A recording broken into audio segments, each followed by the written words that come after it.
7 வருஷத்துக்கு அப்புறம் வரீங்க, எப்படி ஃபீல் பண்றீங்க மேடம்? ரொம்ப வருஷம் கழிச்சு கொடநாடு வந்திருக்கீங்க, எப்படி ஃபீல் பண்றீங்க? டவுன் பண்ணுங்க, டவுன் பண்ணுங்க. அம்மா சொல்லுங்க. அம்மாவோடய வந்திருக்கேன்.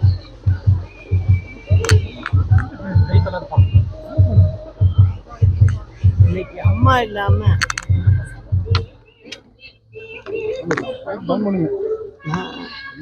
இன்னைக்கு வரும்போது அம்மாவுடைய நினைவாக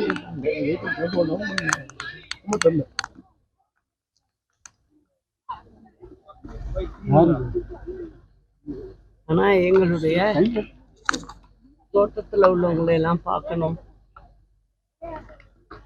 அப்படிங்கிற அந்த இதுல இன்னைக்கு வந்திருக்கேன். ஆனா இந்த மாதிரி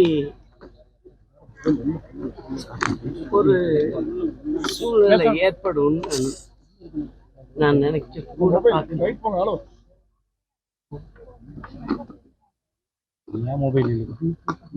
இதற்கு பின்னாடி ஏதோ மாற்றம் இருக்குமா மேடம்? திருப்பியும் சொல்லுங்க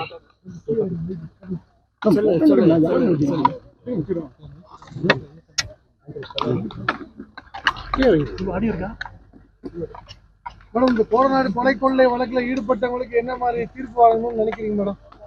நிச்சயமாக எங்களுடைய தோட்டத்துல நீண்ட காலமாக சின்ன வயதிலிருந்தே இங்கு காவலாளியாக இருந்த ஒரு நல்ல மனிதர்,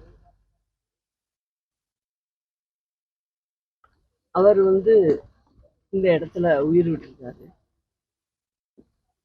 நிச்சயமா உண்மையான குற்றவாளிகள் யார் என்பதை அம்மா தெய்வமாக இருந்து நிச்சயம் அவர்களுக்கு தண்டனை வாங்கி கொடுப்பார். அந்த நம்பிக்கை எனக்கு இருக்கிறது. மேடம், இங்க அம்மாவுடைய முழு உருவ சிலை திறப்பதற்கான இது நாளைக்கு பூமி பூஜை போடுற மாதிரி சொன்னாங்க. அந்த மாதிரி ஏதாவது நடவடிக்கை இருக்கா மேடம்? நாளைக்கு நான் அம்மாவுக்காக தான் பூஜை பண்ண நான் வந்திருக்கேன்.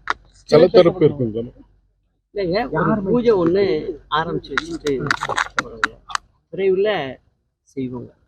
அதிமுக அடுத்தது ஒன்றுபடுவதற்கு நீங்க என்ன மாதிரியான நடவடிக்கை எடுத்தீங்க? நான் நடவடிக்கை எடுத்துக்கிட்டே இருக்கேன். நிச்சயமா அந்த பணியும் நல்லபடியா முடியும். ஓராண்டுக்கு மேல நீங்க தொடர்ந்து முயற்சிட்டே வரீங்க மேடம். ஏன் அது நிறைவேற்ற முடியாத ஒரு கட்டத்தில் இருக்கு? இல்ல, ஒன்றும் இல்லை, ஒருத்தருக்கு ஒருத்தர் விட்டு கொடுத்து போகணும்.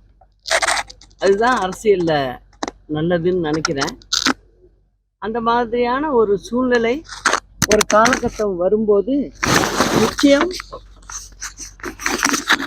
அது நடக்கும்.